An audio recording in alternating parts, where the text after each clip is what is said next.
Welcome, welcome, welcome, Adriane, your quantum love coach from Bali. We just passed the Lionsgate transition 8 August 2019, and I feel a calling to speak about a very particular subject today, which is third-party connections, third-party relationships. Why is this coming about right now? There's a reason for it, because in my very own life and in life of others and in the community I'm surrounding myself consciously or unconsciously with at the moment, there is a little bit of a pattern that I'm observing that is not particularly resourceful and beneficial for what I perceive the greater evolution of what I would like to call quantum intimacy or quantum love relationships, from a perspective of being conscious, being elevated, being awakened, and being actually not just in the physical but also in the spiritual and transformational realm, really functionable and functioning. We seek so much to understand to why relationships work and not work. There are great connections to people we have, and we sustain long-term relationships, and we never ever would doubt it is anything different.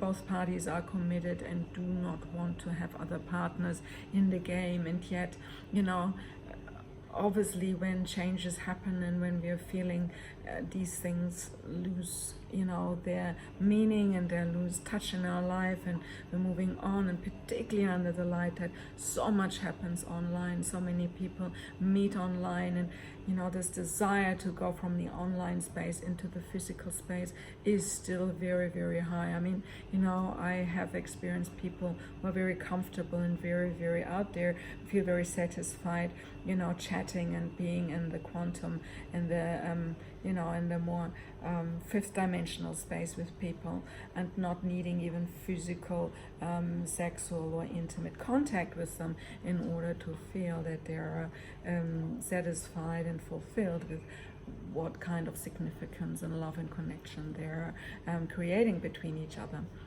And yet there are those who are going out and seek for the connection and want to make a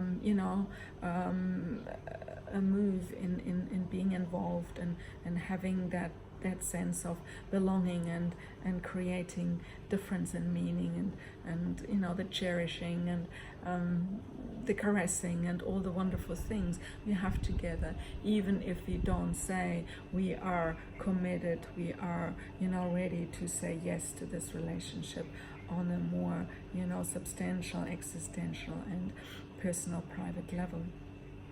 Why I'm so careful and yet so open about it is that it's a subject that is very it's on a subtle level, very delicate. There's a deliciousness to the idea of having the freedom and the opportunity to go out and be with different partners at different times, and yet my observation is that there is still a lot of people who have not understood what actually the consequences are of their very own simple, sometimes egoic behavior, and just going ahead and being out there and making all these connections, not understanding that there is a particular agreement or a particular way of communicating about it necessary in order to keep alignment and clarity and honesty. We need to understand that the moment we involve ourselves and get in touch with someone more intimately, we create karma. Sex creates karma. So that's a simple principle. If we have with more than one person sex at the same time or over a period of time, then we share karma with different people.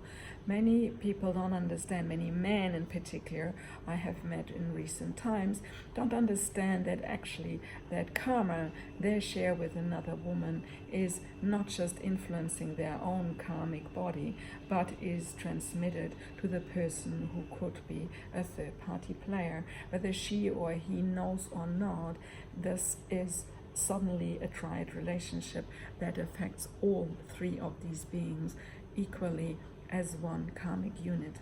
And when one of these three at least or two of these three even are not aware of this particular happening, then it is not in fairness and not in honesty to the higher evolution of that soul or soul connections involved. So I personally really ask, very deeply and very profoundly, every time I coach someone, whatever he or she is doing, not to hurt anybody in the picture, okay? If there's someone who is directly involved, maybe a partner, ex-partner, children, someone who could be affected directly by this happening, then we need to be aware and take action and speak our truth and give that person the opportunity to choose or not choose to be part of this triangle or of this situation.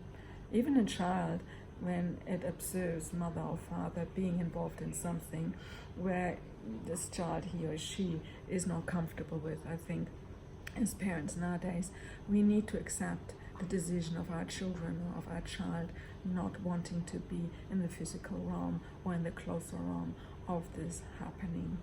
I think we are not aware in many, many situations, So I want to speak directly to those who choose not to speak up. And I also want to speak to those who know about being in the situation, but having not the courage to ask for what they want and need. So I think an agreement about honesty and openness.